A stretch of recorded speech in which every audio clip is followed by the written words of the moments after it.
منو تو آغوشت بگیر، شاید کمی آروم بشم. من سالهای ساله که محتاج این آرامشم. منو تو آغوشت بگیر تا حس کنم که زنده‌ام. من عمری دوچار یک دنیای بی آینده.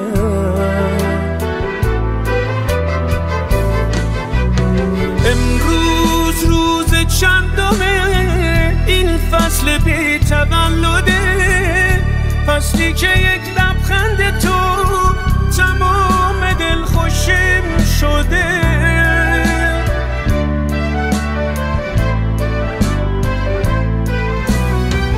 خوشبختی یعنی هر نفس تو رو تماشا میکنم، تو گردی دستای تو فردامو پیدا میکنم.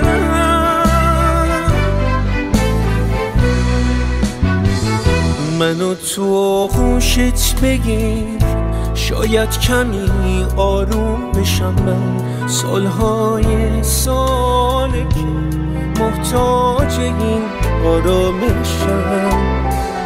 منو تو آغوشت بگیر که خیلی وقت عاشقم، که خیلی وقت خسته است شمردن دقایقم.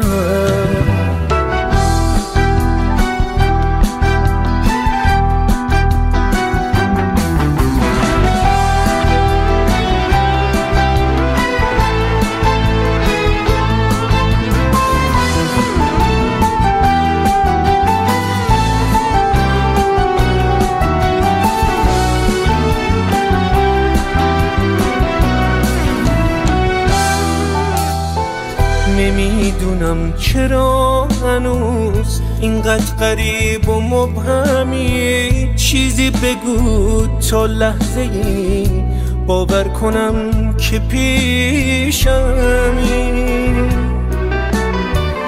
کم نشو از دنیای من حالا که سرد و یخ زدم، حالا که با این همه عشق به دیدن تو اومدم.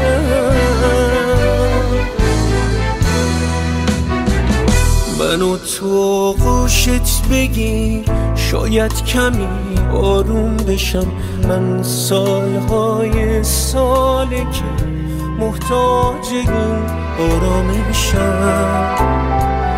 منو تو آغوشت بگیر تا حس کنم که زنده‌ام. من عمری دوچار